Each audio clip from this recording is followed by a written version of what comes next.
সকালে আজ যখন শুনলাম পার্থ চট্টোপাধ্যায় জামিন পেয়ে গেছেন সুপ্রিম কোর্ট থেকে, তখন তাড়াতাড়ি হুড়ুম করে একটা পর্ব করেছিলাম, আর সেই পর্বের থাম্বনেলে লিখেছিলাম পার্থ মুক্ত ইডি অপদার্থ। তখন বুঝতে পারিনি যে বিধাতার এইরকম খেলা হবে যে সন্ধে ঘুরতে না ঘুরতে লিখতে হবে অভিজিৎ সন্দীপ মুক্ত সিবিআই অপদার্থ। আমাদের দেশের সব থেকে বড় বড় যে কেন্দ্রীয় তদন্তকারী সংস্থাগুলি রয়েছে তারা কেমন যেন একে অপরের সঙ্গে প্রতিযোগিতায় নেমেছে, মানে দুজনেই কে কত বড় অপদার্থতার নিদর্শন তারা সামনে রাখতে পারবেন সেই প্রতিযোগিতায় তারা নেমেছেন। মানে একজন বলছেন এ ভাই তোকে নির্লজ্জ বলছে, দেখ না আমি এক্ষুনি এমন একখানা কাণ্ড করবো যে আমাকে বেহায়া বলতে হবে। আজ আমরা দেখলাম চোখের সামনে যে আরজি করের খুন ধর্ষণের মামলায় তথ্য প্রমাণ লোপাটের অভিযোগে গ্রেপ্তার করা হয়েছিল সন্দীপ ঘোষ এবং টালা থানার ওসি অভিজিৎ মণ্ডলকে। তারা দুজনেই এই মামলায় জামিন পেয়েছেন। আর এই খবরটা সামনে আসার পরে অনেক মানুষ কথা বলতে পারছেন না, স্পিচলেস হয়ে গেছেন, অনেকের মাথায় আকাশ ভেঙে পড়েছে, অনেকে ভাবতেই পারছেন না কি হয়ে গেল। ফান্ডামেন্টাল তাদের ভিত্তিটাই নড়ে গেছে, তারা ভাবছেন এটা কি হলো, সত্যি এটা হলো তো নাকি মিথ্যা কথা বলা হচ্ছে, না চারিদিকে বোধহয় রটিয়ে দেওয়া হচ্ছে, আসলে নিশ্চয়ই হয়নি, এটা কি আদৌ হতে পারে? হ্যাঁ, এই ঘটনাই আজকে হয়েছে, এটাই হয়ে গেছে। আর এটা হওয়ার পর কি বলতে ইচ্ছে করছে বলুন তো, আপামর পশ্চিমবঙ্গবাসী আজ একটা গান গাইবেন। আপনার বাবা মার বিয়ের ভিডিও কখনো দেখেছেন? অনেক পুরোনো দিনের যে বিয়ের ভিডিওগুলো হতো, সেই ভিডিওতে সুন্দর সুন্দর ক্রিয়েটিভিটি দেখা যেত। যেমন আমার মায়ের মুখ একটা ফুলের মধ্যে থেকে উঠে আসছে আর বাবার মুখ বিয়ের কার্ড থেকে বেরিয়ে আসছে এবং পেছনে গান বাজছে, ঠিক যে গানটা বাজছিল আজ আপামর পশ্চিমবঙ্গবাসী সেই গানটাই গাইবেন। কি মিষ্টি দেখো মিষ্টি, কি মিষ্টি এ সকাল, সোনা ঝরছে ঝরে পড়ছে, কি মিষ্টি এ সকাল।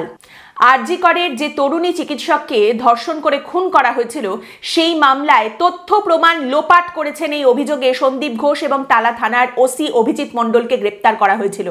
2000 টাকার বন্ডে তারা জামিন পেয়েছেন। যদিও সন্দীপ ঘোষ এখনই জেল থেকে বেরোতে পারবেন না, কারণ তার বিরুদ্ধে দুর্নীতির অভিযোগ রয়েছে। দুর্নীতির অভিযোগে একটি মামলায় সিবিআই তাকে গ্রেপ্তার করেছিল, সেই মামলায় তিনি এখনো জামিন পাননি। অভিজিৎ মণ্ডল জেল থেকে বেরোচ্ছেন, বেরিয়ে তিনি বাড়ি যাবেন। যদিও এই শর্ত দিয়েছে আদালত যে যখনই তাকে থানায় ডেকে পাঠানো হবে তখনই তাকে থানায় হাজিরা দিতে হবে। এবার এটা শোনার পর আপনি কি সিলভার লাইনিং দেখতে পাচ্ছেন? মনের কোণে একটু আশা জাগছে যে আচ্ছা সন্দীপ ঘোষ এখনো বেরোয়নি, এই তো দুর্নীতির মামলায় এখনো জেলে আছে। সেই আশার জায়গাটা বরং ভেঙে দিই। কিভাবে? দেখুন, প্রথম কথা, খুন ধর্ষণের মামলায় সন্দীপ ঘোষ জামিন পেয়ে গেছেন। যে মামলায় তিনি জেলে আছেন এখনো পর্যন্ত সেটা দুর্নীতির মামলা। আর দুর্নীতির মামলার কথাই যদি মনে করাতে হয়, একটু মনে করে দেখুন আমাদের পশ্চিমবঙ্গে শেষ 2-3 বছরে কত বড় বড় দুর্নীতি সামনে এসেছে, কত বড় বড় দুর্নীতির অভিযোগ উঠে এসেছে, কত বড় বড় মানুষের বিরুদ্ধে কত বড় বড় পাহাড় প্রমাণ দুর্নীতির অভিযোগ সামনে উঠে এসেছে এবং তারা কিভাবে জামিন পেয়ে গেছেন। একবার মনে করুন, আজকের উদাহরণ, ঠিক আজ পার্থ চট্টোপাধ্যায় জামিন পেয়েছেন। মনে আছে তো পার্থ চট্টোপাধ্যায়কে যখন গ্রেপ্তার করা হয়েছিল, অর্পিতা মুখোপাধ্যায় পার্থ চট্টোপাধ্যায়ের বান্ধবী, তার বাড়ি থেকে কোটি কোটি টাকার পাহাড় এবং গয়না পাওয়া গিয়েছিল। হাজার হাজার ছেলেমেয়ের জীবন নিয়ে ছিনিমিনি খেলেছেন, এই অভিযোগ ছিল পার্থ চট্টোপাধ্যায়ের বিরুদ্ধে। তিনিও কিন্তু একটি মামলায় জামিন পেয়ে গেছেন সুপ্রিম কোর্ট থেকে। আরেকটা মামলায় যেটায় এখনো তিনি জামিন পাননি, সেই মামলাতেও কিন্তু আগের দিন অলমোস্ট জামিন পেয়ে গিয়েছিলেন পার্থ চট্টোপাধ্যায়। তাই এখানে একবার ভেবে দেখুন যে দুর্নীতির মামলায় সত্যিই সন্দীপ ঘোষ ভেতরে থাকবেন নাকি কবে তিনি জামিনে মুক্তি পেয়ে বেরিয়ে আসবেন সেটা শুধু সময়ের অপেক্ষা।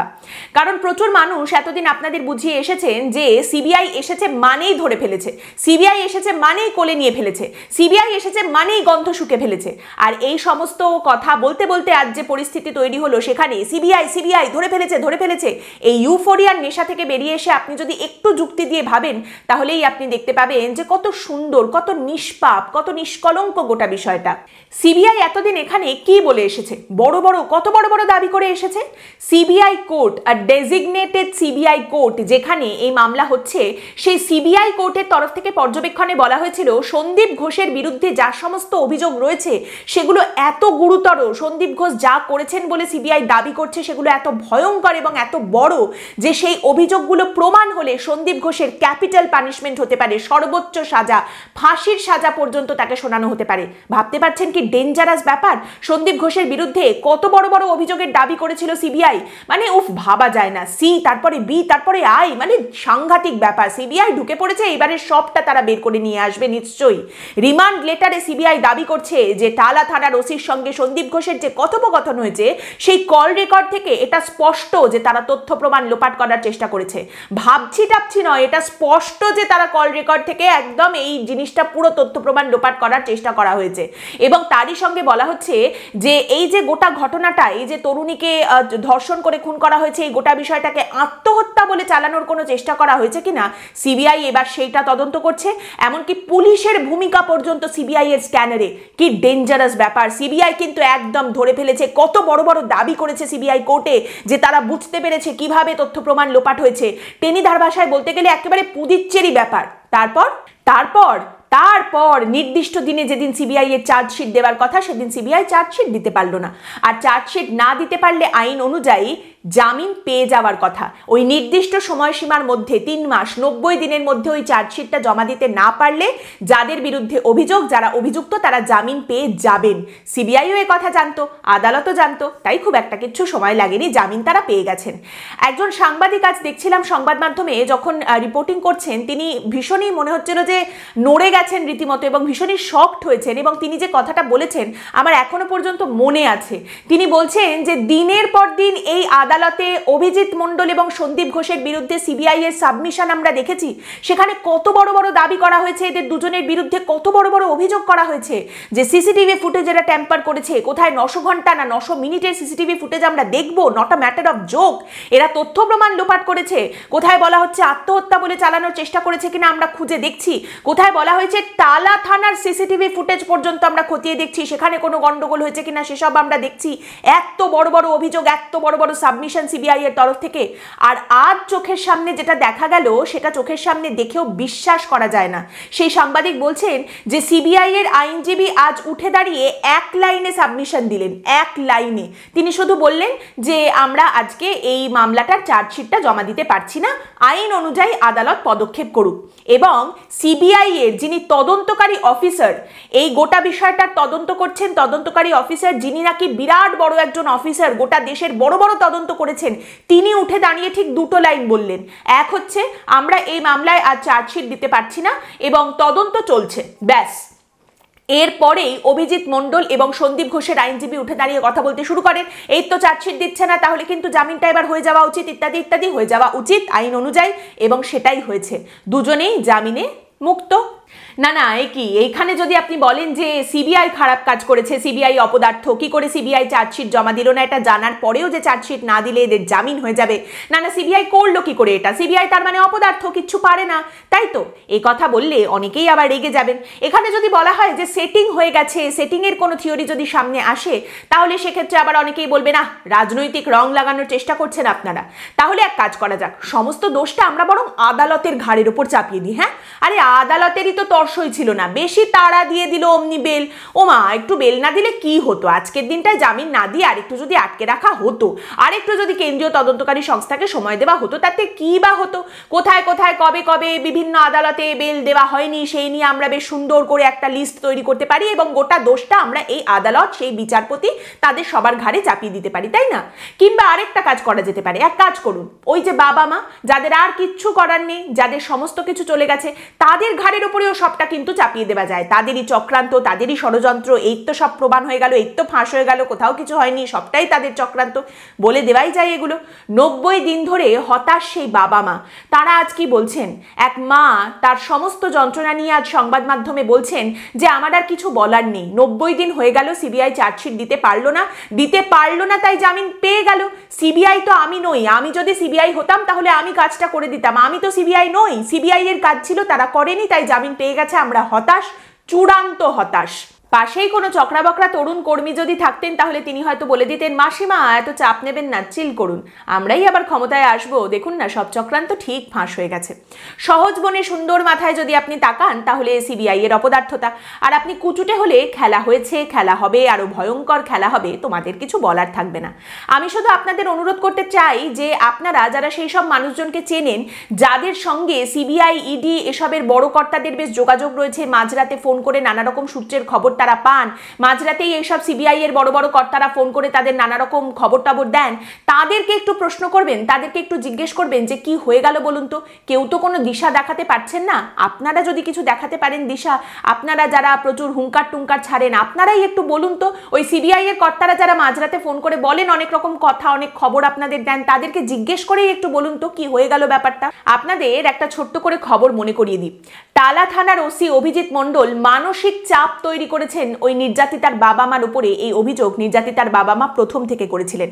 টালা থানার ওই অভিজিৎ মণ্ডলের বিরুদ্ধে আরজি করের ওই নিহত চিকিৎসক পড়ুয়ার বাবা মা দুজনেই মুখ খুলেছিলেন এবং নির্যাতিতার বাবা বলেছিলেন, আমাদের সাধারণ বুদ্ধিতে প্রথম থেকেই ওর মানে টালা থানার ওসির বিরুদ্ধে অভিযোগ করেছিলাম। আরজি করে ঢোকার পরেই বিষয়টি বুঝতে পেরেছিলাম। জিডিতে লেখা হয়েছিল সংজ্ঞাহীন অবস্থায় মেয়েকে পাওয়া গেছে, তাহলে আমাদের 3 ঘন্টা দেখতে না দিয়ে অপেক্ষা করিয়ে রাখা হলো কেন? চিকিৎসার ব্যবস্থা কেন করা হলো না? তারপরেই তিনি বলেন, আমার মেয়ে হয়তো তখনও জীবিত ছিল, প্রমাণ লোপাট করতে ওরাই পরে মেয়েকে মেরে ফেলেছে, হতেই পারে। তারপর তিনি বলেন, এখানে রক্ষকই ভক্ষক, বিপদে পড়লে সকলেই প্রথমে পুলিশের কাছে যায়, আমরাও গিয়েছিলাম, লাভ হয়নি। সেটাই সিবিআই দেখেছে, তথ্য প্রমাণের ভিত্তিতে গ্রেপ্তার করেছে। আর টালা থানার ওই ওসি অভিজিৎ মণ্ডলের বিরুদ্ধে নির্যাতিতা চিকিৎসক পড়ুয়ার মা বলেছিলেন, আরজি কর থেকে আমরা দেহ সংরক্ষণ করতে চেয়ে টালা থানায় গিয়েছিলাম সেই দিন, ওসি তখন আমাদের সহযোগিতা করেননি, আমাদের মানসিক চাপ বাড়িয়েছেন দ্রুত সৎকার করাতে চেয়ে। কিন্তু এসব ঘটনা এখন অতীত। 5 তলা মল পুরোটাই চার্জশিটবিহীন। এবং এইখানেই মনে করিয়ে দিই, এই টালা থানার ওসি অভিজিৎ মণ্ডল সিবিআই তাকে গ্রেপ্তার করার আগে কলকাতা শহরের বিভিন্ন বেসরকারি হাসপাতালে ঘুরেছিলেন এই বলে যে তিনি খুব অসুস্থ, তাকে যেন ভর্তি করা হয়। হাসপাতাল বলছে না না, আপনি অতটা অসুস্থ নন যে আপনাকে ভর্তি করতে হবে, কিন্তু তিনি কিছুতেই কথা শুনবেন না।